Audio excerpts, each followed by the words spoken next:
Greetings YouTube, welcome back to the channel. This is a really interesting video topic and one that, had it not been for a couple people, ironically at the same time, that reached out to me and said, "Hey Prof, you should totally talk about this on your channel." I probably wouldn't have even thought of it as a video topic, so I appreciate those of you who reach out who say, "Prof, I'd love for you to make a video on X, Y, and Z because I think it's really important."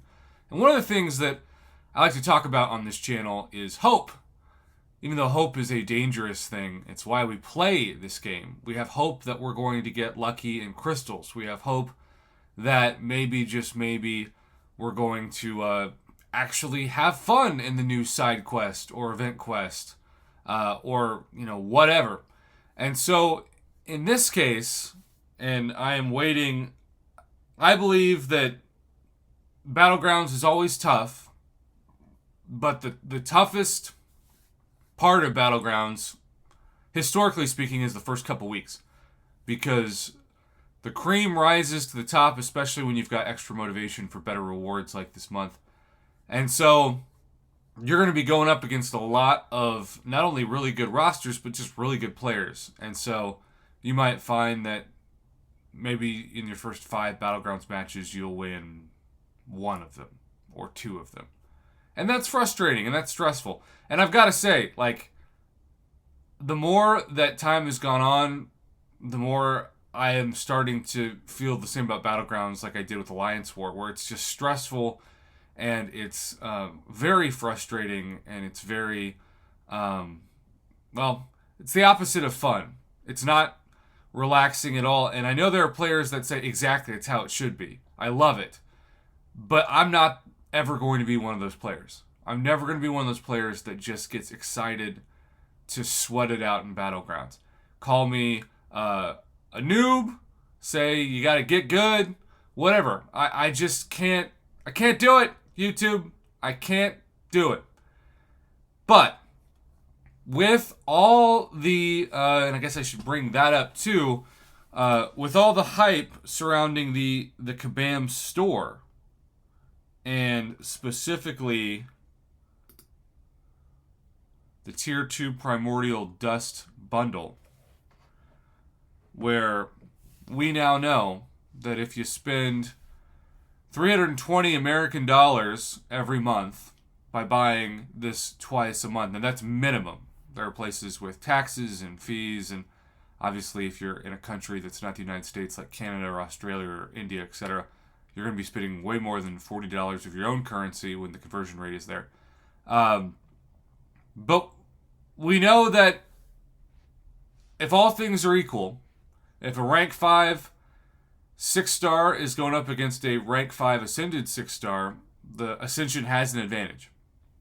But the thing about Battlegrounds, which is annoying but also gives me hope, speaking of the H word again, is that let's say that you have no great science attackers that you either chose or that popped up in matchmaking. Let's say you don't have an OG Hulk or a Red Hulk, etc. And you face a Rentra or you face an Absorbing Man. And you've got rank 5 6 stars or rank 2 7 stars, and that Ascended rank 5 5-star is the Defender. You could still easily lose, because at the end of the day, health and attack are not as valuable in Battlegrounds, at least not in my eyes, as the right matchups. And so yesterday I got sent some frustration from people who were like, "Prof, I'm losing to people in Battlegrounds who have way worse rosters than me, and I'm having trouble against these Ascended 5-stars. And I think they reached out to me for sympathy, and I'm not saying I didn't have it, but I actually walked away with for that conversation feeling better about my hope that you don't need Ascended 6-stars to win. Because on paper, this is one of the biggest cash grab differences in general between the future of the game and the present. Because we're not going to see it so much right now because this just came out in the past week. But the whales at the top who buy this twice a week, every week, will, on average, with nothing else in mind, and you know the Tier 2 Primordial Dust is going to become more and more frequent, especially on whale holidays.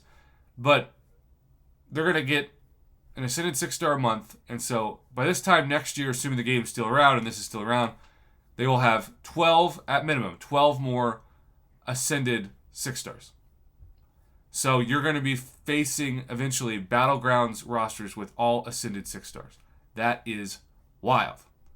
And yet, at the same time, maybe we have hope.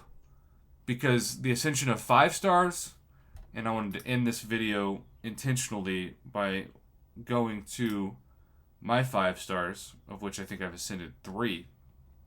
And I did not ascend any for defense.